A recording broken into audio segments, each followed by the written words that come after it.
Good morning, everyone, and welcome to today's webinar on investment strategies. My name is Lee Darcy, and I'm a financial advisor here at Compass Private Wealth, and it's great to have you all here with us today.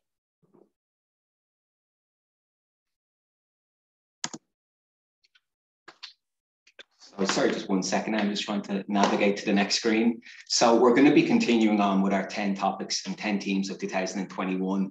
So as you can see from the screen there, we've covered off some really important and useful topics over the past few months. If you did miss any of these, they are actually available on our brand new website, which is www.compassprivatewealth.ie. And you just need to go to the Insights section and you'll see them all there. So that's definitely very useful. So we will be doing today, we'll be covering investment strategies, and then we will be having a break next month in August, and then we'll have another 3 webinars to finish off. So as always, questions can be submitted during the webinar by clicking on the question and answers button and then typing in your questions. The webinar will be recorded for anyone who would like to watch back afterwards, and we will also make the slides available. So I will now pass you over to Jonathan Shahan, who I'm sure many of you know. He's the Managing Director here at Compass Private Wealth. And Jonathan will take things from there. Thank you very much. Thank you very much, Lee, for the introduction, and thanks to all of you for attending this morning. So I'm going to speak for about 35 minutes. As Lee said, we'd love to take questions as we go. So there is a Q&A tab. And we have had a couple of questions actually in advance of the webinar this morning. So thanks to those of you who sent them on, and I'll be having a Q&A session at the end of the webinar as well, so plenty of opportunities to ask questions. Okay, so the first thing we're going to discuss is planning an investment strategy. So this is both for those of you clients on the call or professional referrers who have clients, who are advising clients, and both for pre-invested assets and cash. So a lot of investment strategies, people think of just having cash, putting it into the market, but actually there's no reason why you can't reevaluate your existing strategy at any one point in time. So the first thing, and apologies to anybody who attended one of the last webinars, we have had this slide and the following slide before, but I just want to go over it just to reiterate the importance of it. So why should one invest their capital? Well, it's easy really. You want to generate growth in excess of the risk-free rate of return. You also want to avoid the real value of your money being eroded due to inflation, which we know is a big risk at the moment, and also to fund your retirement years. So I suppose by definition in retirement, your earned income ceases or gets dramatically reduced. So you need to have a pot of capital, either through your pensions or savings or investments, that will form a passive income for your retirement. And we had a really good webinar in February on pension planning. And again, that's on our brand new website, compassprivatewealth.ie, which we've just built out in the last few months. And also to the extent that you have capital surplus to your needs or your spouse's needs potentially as a succession plan for the next generation. Why shouldn't you invest? If you have a low tolerance for risk, appetite to risk, or capacity for risk. So understanding your risk profile is very, very important. And sometimes it's simply not relevant for someone to invest their capital. You also need to have a long-term time horizon to invest. So at the moment with volatility, you can't assume that in 12 months' time, the value of your invested assets are definitely going to be higher than where they are now. But the longer the term time horizon, the higher your percentage chances of outperforming the risk-free rate of return. Cash. Cash is very important again because it's a building block. So any earned income, any passive income, any savings are by default in cash. And looking very simply, everything that isn't cash is non-cash, and it's also ultimately a risk asset. So anybody who tells you you can have low risk in an asset that's not in cash, other than on post-state savings, is incorrect. So you either have money in cash or on post, and it's safe, and anything else is a risk asset. So the value can fall or go up in line with the performance of that asset class. So cash is a building block. It's the first layer of a portfolio. So before you look at your investment strategy, you need to have your cash. Figure out if it's going to be a nest egg or an emergency fund, but it's also a very good natural diversifier for your portfolio. And the amount of cash you have completely depends on your personal circumstances, security of your income, your risk profile and age, if you're running a cash flow surplus or deficit, and your other invested assets. So again, we can go through some examples. Somebody who's got a fixed annuity income that's guaranteed to pay in every month may need less of a cash buffer than somebody who has got no guaranteed income. Somebody who has higher outgoings and a potential for some significant capital outlays in the future. So, for example, someone who says, a couple who say, we have certain cash on deposit, but we're looking at an extension of the house that the architects or the QS told us was going to be 100 grand, and now they think it might be 150 grand, and the way inflation is going in the building industry at the moment, that might be 200,000. So in that case, those people cannot afford to take a risk because they have a short-term time horizon and they have a future capital outlay. So it all depends on what your profile is. So investment strategies can be split: diversification, asset class, geography, investment type, the custodian provider, which I'm going to speak about in a minute, the sector, so how your assets are invested, say within equities, are they all in technology, are they all in banking stocks?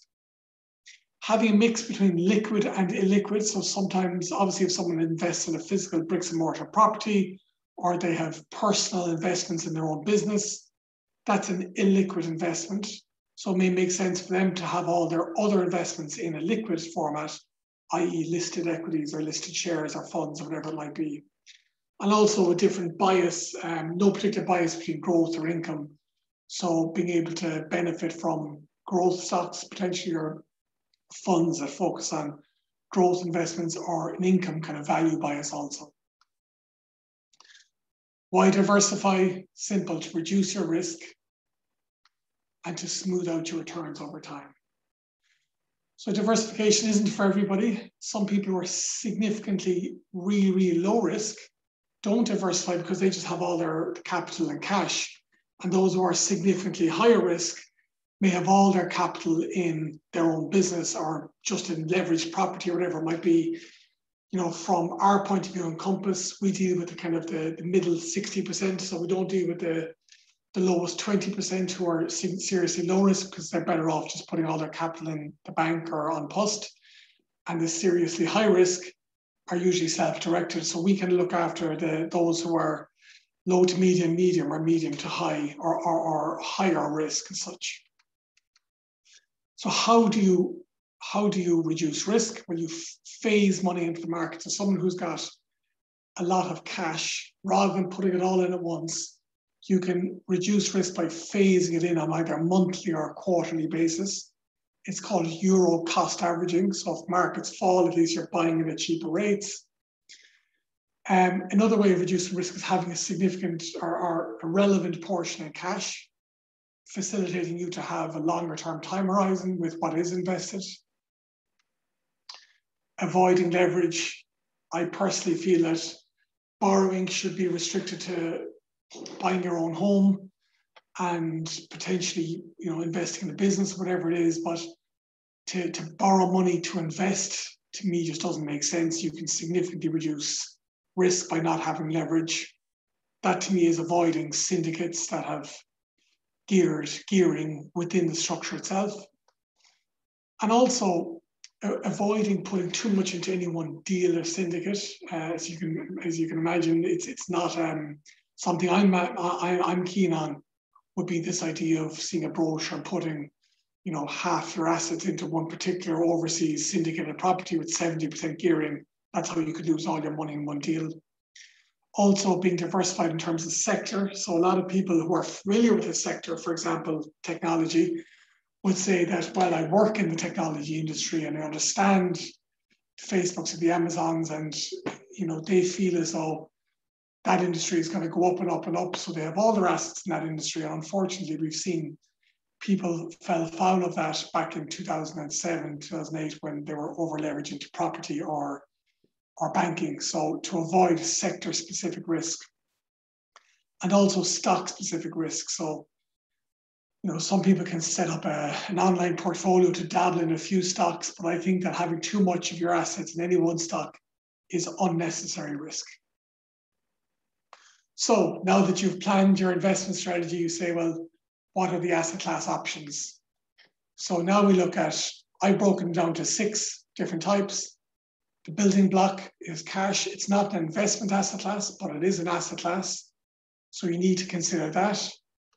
The next one is bonds. Now, bonds are usually government or corporate bonds, and they can be conventional or inflation linked.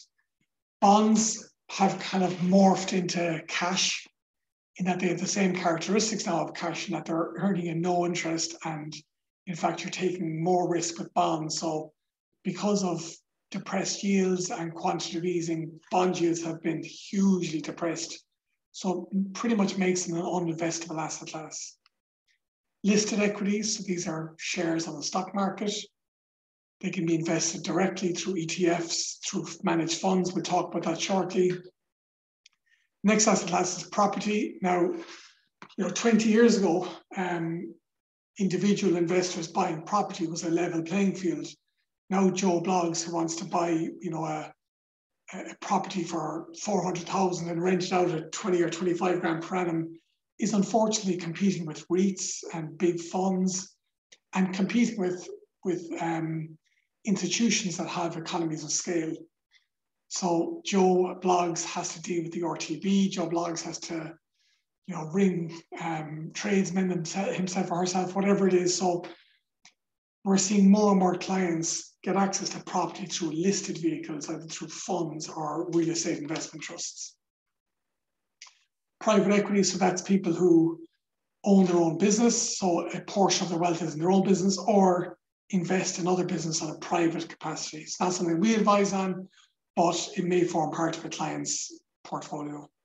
And alternatives is everything else, everything other than the 5 above, which can include commodities, absolute return funds. It can include, cryptocurrencies, that type of thing. So it's not something that we advise on directly in the crypto space, but it's just important to highlight it as a potential asset class.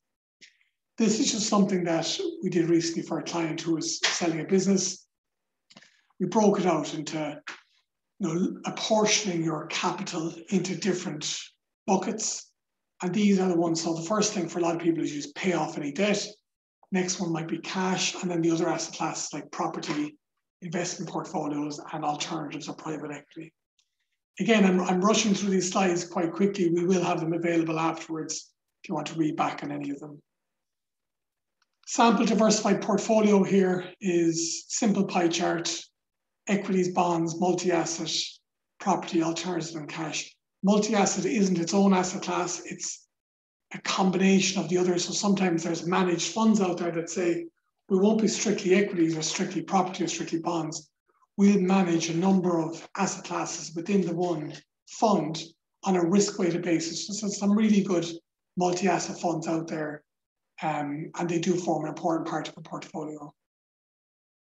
What level of risk? Depends on your age profile, your personal risk profile, whether there's leverage or not, which I disagree with, and your own view on markets or assets. More risk simply means more exposure to risk assets and lower exposure to low risk assets like cash. So whether you're already invested or whether you have money about to invest or whether you're a professional advisor on this call and you're advising a client on their assets, you have to make sure that your overall assets are commensurate with your risk profile. First thing you do is, what is your risk profile? Second thing is you do a net worth statement, an asset split statement with the pie chart, and then you say, well, are they aligned? So in terms of investment markets, where we're at, so I could do a whole webinar on this. So last night I was busy putting these slides together and I restricted it as much as possible, but something that I'm very interested in myself. So just a small bit on the main asset classes. So interest rates, okay, are historically at all-time lows. What this means is that the risk-free rate of return is zero. So if I say to a client, in a normal interest rate environment, you could go down to AIB and get 2.5% on 12-month fixed deposit. Well, that client, 2.5% is to them the risk-free rate of return, because they'll say, well, I can get 2.5% by doing nothing. So I need to get at least 2.5% to justify making an investment. At the moment, the risk-free rate of return is zero, because you will get zero on a 12-month fixed deposit at the moment. In fact, for the bigger banks, you're actually getting minus 0.5%. So what it means is that your target return expectations should also be reduced slightly. So that's not being defeatist, it's just being realistic, that you can't expect to make 7 or 8% per annum from equities when interest rates are at zero. We've seen unbelievable volatility in equities over the last 15 months, something that in my 15 years in investment markets I've never seen and probably will never see for the rest of my life. There's unbelievable unpredictability at the moment. So it's a really, actually the volatility index is quite low at the moment, but overall, I'm talking about the last 16 months or so, the level of volatility we've seen and looking forward, it's very uncertain at the moment. Bonds, very low yields at the moment, and we're seeing a lot of government bond yields at negative and negligible rates at the moment.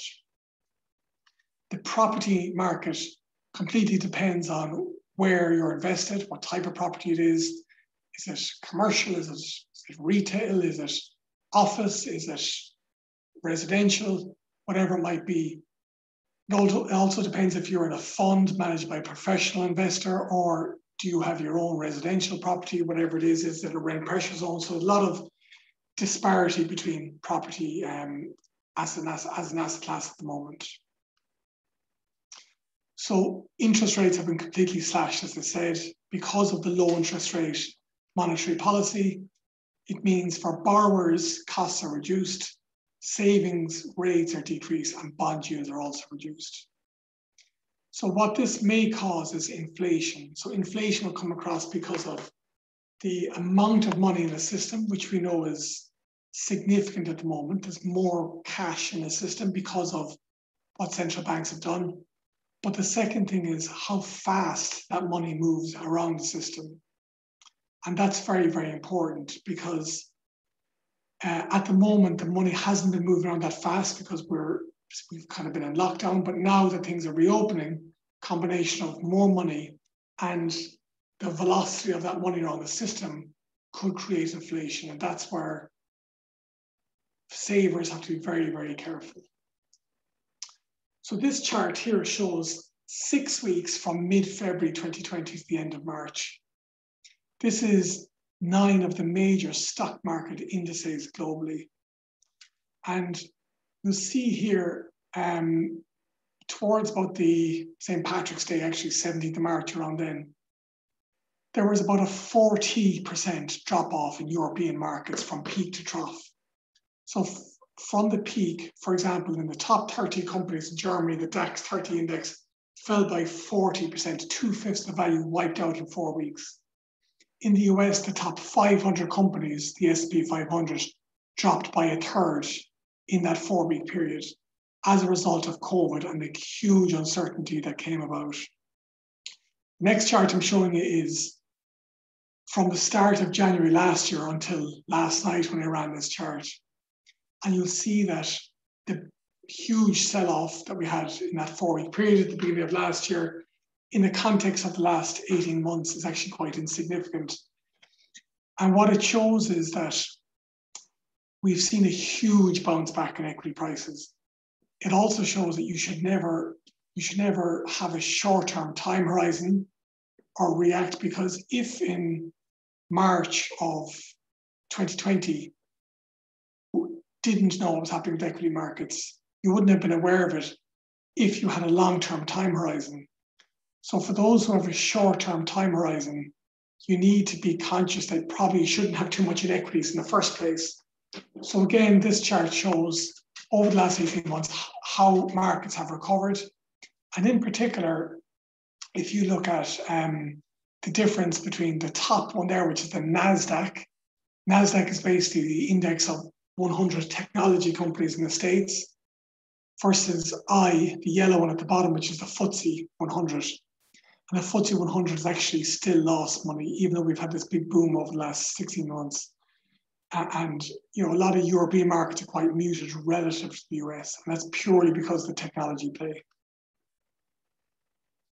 So now you know everything about planning a strategy, asset class options, and you know everything about the investment market updates. How do you structure a portfolio? In practical terms, there's 6 different routes to market. You go directly into a fund.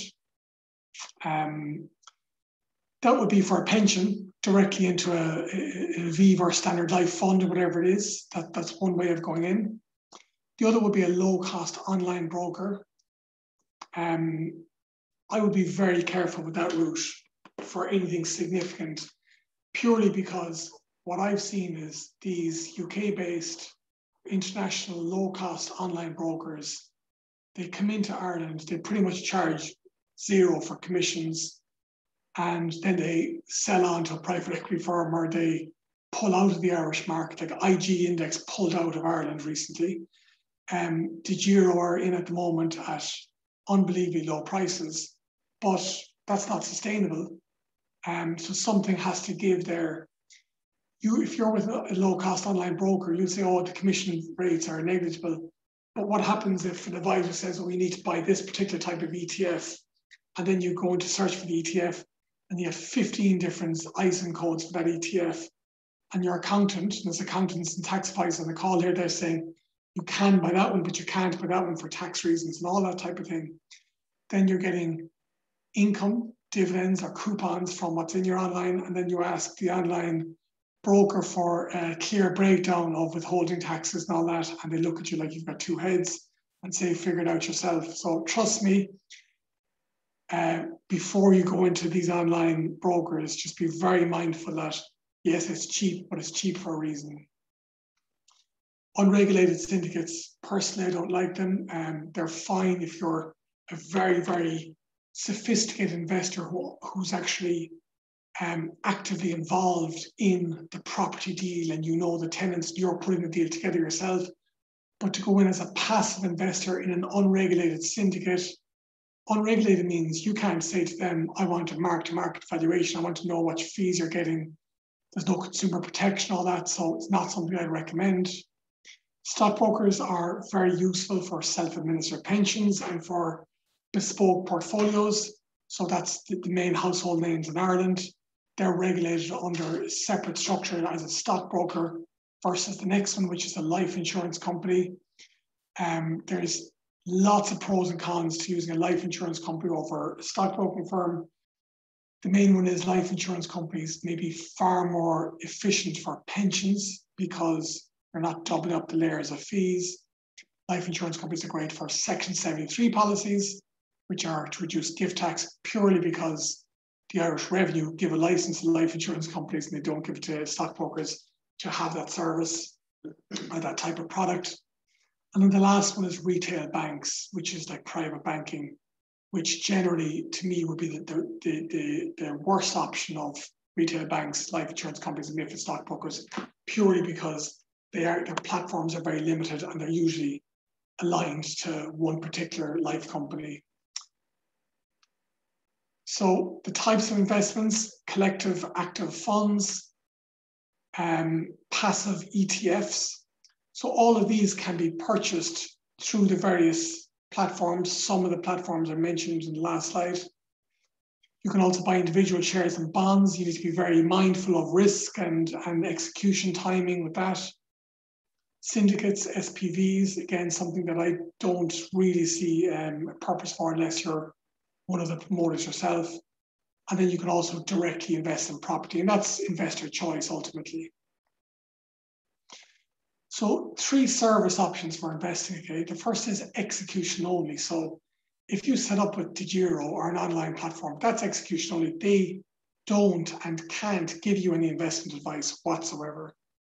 So that's why it's cheap, because they don't have a suitability risk, because the central bank can't say to an execution only provider, you gave that person the wrong advice, because they don't give advice, full stop, which is why it's, and you can set up an execution account with any of the big MiFID stockbrokers. They just provide you platform access and online access and execute your trades, that's it. That's fine if you're happy to be self-directed. The next one is advisory, which is a two-way. So like all of the clients at Compass would pretty much be advisory. So we have a two-way dialogue with our clients where we make recommendations, we get feedback, and we build bespoke portfolios. We don't have discretion, so we can't ever say we invest that in that for yesterday and here's the contract note. So it's always advisory. So it's, to me, the preferred route for us anyway. The last kind of structure you can have is discretionary. So if you have money in a fund, by default, that fund manager has discretion because they're buying and selling within the fund all the time, and you're participating in that, like it or not. So discretionary is fine, but it has to be on the assumption that there's a pre-agreed mandate established before you go in. So this is very clear. Any pension or investment account that anybody has in Ireland has to be in one of these 3 services. Biases, okay, so when you're overseeing your own portfolio or advising someone on a portfolio, these are a few biases which are very important. And again, I'll be sending these slides out, so they're good to read back on. So loss aversion means that you prefer avoiding loss than acquiring gains. So it leads to a bit of a distortion there. Confirmation bias is that if you have something in your head about a particular sector or an asset class, or someone says, I like ETFs and that's it, well, they will look for, seek out information subconsciously to reaffirm what their bias is. Sometimes they need to hear from someone like me, well, that's not the best potentially for this portion of your assets because of tax or whatever it might be. Herd mentality. So, a lot of people say, I'm going to buy Bitcoin purely because everyone else is buying Bitcoin, or I'm going to sell this because everyone else is selling it. And that results in poorly timed decisions. And the last is anchoring. So someone says, I read this and this is what it is, or the price was once at this level. So I think Bank of Ireland shares in 2017 were above 18 euros. So when they dropped to 17, 16, 15, people were anchored at 18 saying, well, if it's at 9 euros now, it's half what it was, so it has to be good value. Unfortunately, it went all the way down to close to 0. So we have to be mindful of that also. So taxes and cost implications. So for pensions, it's simple. Everything grows tax-free. We have a slide on pensions in a minute. For personal investing, there's 2 ways investment securities are treated. One is capital gains tax. So if you buy a property, that's subject to capital gains tax on sale, and it's subject to income tax on rents. And it's the exact same that if you bought shares in CRH, or if you bought certain investments that are subject to capital gains tax. So that's fine. Income gets distributed out every year. Stockbroker will give you a statement as to what the gross income is, withholding tax, all that type of thing, and you pay income tax on it. The other route is exit tax, which is 41% on exit on gains and income. So 41% is higher than 33% on gains, but it can be lower on income depending on what rate of tax you're paying. The disadvantage, I suppose, to exit tax is that you're taxed after 8 years by default on the running gain. However, if you're not going to hold them for life anyway, it doesn't really make a difference. It can be actually administratively quite useful to have the 41% just taken at source, but it does depend on your own circumstances. So shares will be subject to CGT, while funds will be subject to 41%. Now, there's also these things called bad offshore funds, which we don't advise on, but the accountants on the call will be familiar with them, and they have a surcharge on top of the 41%. So there is a third rate really, CGT, exit tax and good offshore, and exit tax and bad offshore. So I have to be mindful of that. ETFs in the US are subject to 41%, are subject to CGT, but if they're European, they're subject to 41% tax. That's why opening an account with Giro and just buying an ETF can be very, very dangerous. And insurance companies in Ireland deduct the 41% at source. So to me, the fund route is far more simple and is way more appropriate for smaller investment amounts, less than 250 or 300 grand, purely because it's simple. Whereas for significantly larger portfolios, where the investor might have CGT losses crystallize, the CGT route would be more preferable. There's other issues as well. If someone was retired and their income was going to be below the joint threshold of 65k per annum or whatever it is, then the CGT route would be better because the income they get on the dividends are lower tax than the 41%. And if you're buying investments through a stockbroker in your personal name outside of the pension, you have to make annual returns to revenue, and your accountant or tax advisor will do that. So that's what I mean, is that sometimes the MiFID stockbroking route might be slightly more tax efficient, but you lose the tax efficiency benefit through the hassle and administration of setting up a raw revenue online and figuring out tax returns and all that type of thing. This table here just talks about the two structures, which will be in the slides that we send out. Tax benefits of pensions, tax relief going in, tax relief within, so no CGT, no exit tax, nothing like that, and tax efficiency on retirement. So as Lee Darcy said earlier, we do have a full presentation from a webinar on pensions on our website, so do look back at that. So generally speaking, investment strategies, investing through your pension is more efficient because you contribute less because you get tax relief. So, for every 1.5 million someone had put into their pension over their life, actually only cost them about 900,000 because of the 40% tax relief. And because there's no taxes to slow down a pension, it can grow around 30% faster. So it can be the difference between 5% growth in the pension versus 3.5% in your personal name. Fees. So there's lots of different types of fees in a portfolio. There's annual management fee, which when I say portfolio, I'm referring to stockbrokers here. That's vatable. And what happens is that it just comes out of your cash account. So if you set up an investment portfolio with a stockbroker, that'll have a cash account by default and all the investment securities, and your cash account will be used to deduct fees, usually on a quarterly or a semi-annual basis, and that pays for the fees on an annual basis. Then you've got fund management fees. So if you're directly with a fund or with the insurance companies through your pension, the fee comes out of your fund, so you don't have a separate cash account. So it's deducted by way of either unit cancellation or unit price movement, and that's non-vatable. So it's a 23% saving for the client. Trading commissions. So a lot of, obviously if you have an execution account, you pay a trading commission, and managed accounts and stockbrokers will generally have, or may have, trading commissions also.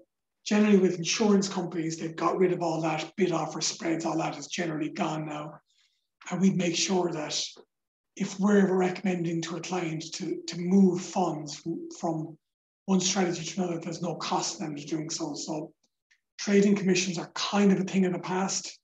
So we're always trying to negotiate on behalf of clients to make sure they don't incur any trading commissions. Foreign exchange charges. This is something that's not very well regulated in Ireland. That's a huge hit to active stockbroking portfolios.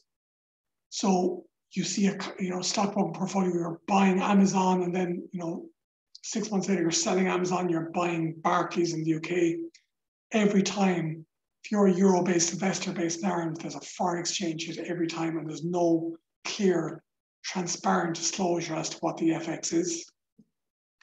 custody fees. So a lot of the time you see a fund, you go directly into a fund and it looks great, one money paying 1%, but then they might use a third party trustee or custodian and they're being paid 20 or 25 or 30 basis points.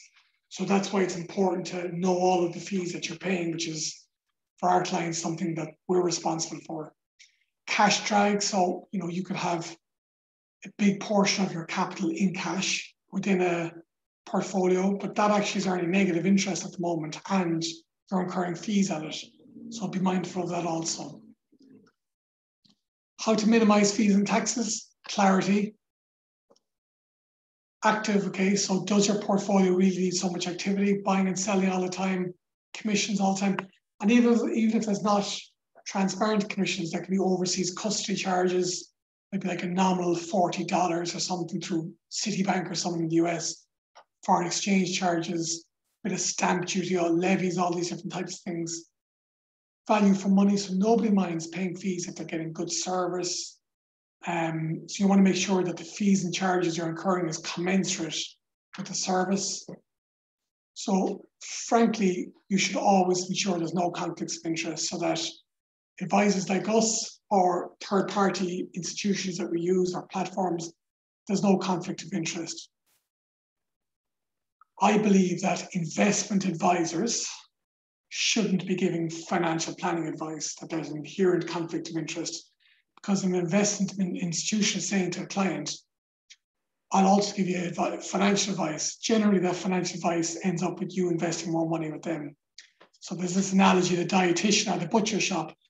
If you want to get dietary advice, I can see my colleague Lee laughing here.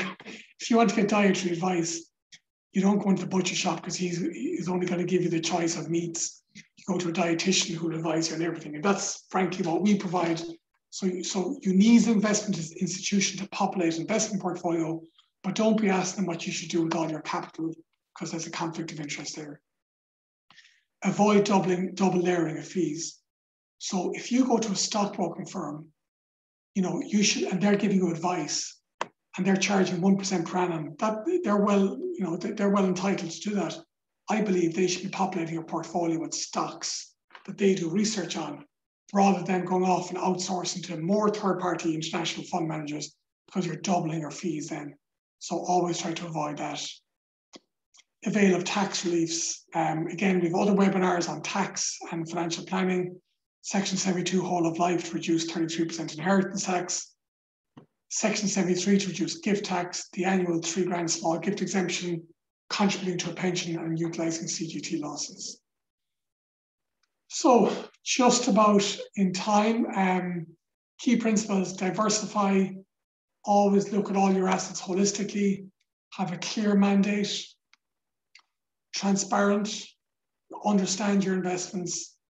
Compass, we give our clients regular evaluations. We're always there to answer any questions they have on risk, fees, taxes, asset allocation, anything like that.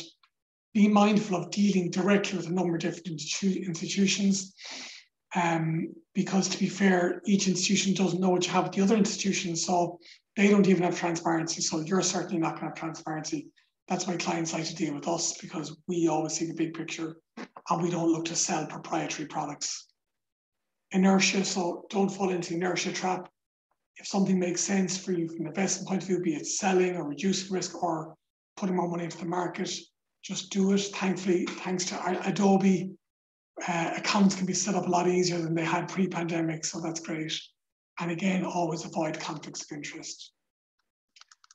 So I'm just going to spend a minute or two here with a couple of questions. One has come in here on inflation, so how to mitigate against inflation. The answer to that is diversification, very simply.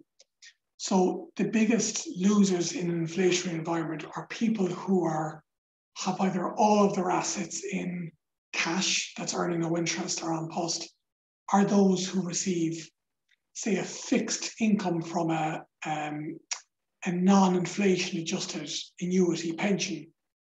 So for those people, they need to be mindful of the value of their capital being eroded over time. So even a modest inflation of 3% per annum kind of, versus what you might get on cash in that time might be 1% per annum, 2% annual hit is like you losing 2% of the value of your assets. So over 25 years, that's simply half of your assets gone in real terms. So, real assets and invested assets should generally keep up with inflation. So equities, property, listed property, real property. So if you remember the pie chart we had earlier, having your assets in as many different asset classes as possible will reduce your risk in a low yield deflationary environment, but also in an inflationary environment. And frankly, if there is inflation of 3 or 4% per annum, if you can even just keep up with that inflation on a holistic basis, that alone might be a good result. What I'll say on this is that you can't let the tail wag the dog. If you're concerned about inflation and someone says, oh my God, I need to have all my money invested. But unfortunately, if you do that, yes, you could make 4 or 5% per annum when it's all invested and you could outperform inflation. But you also have to be mindful that you could lose 20, 25% in 4 weeks, as we saw earlier. So there is no easy answer to it. You have to take the hit with losing some of your purchasing power in an inflationary environment by having a portion of your assets in cash. And that might be 20 or 25%, it might be higher, it might be lower, but making sure that the rest of your capital is going to keep up with inflation.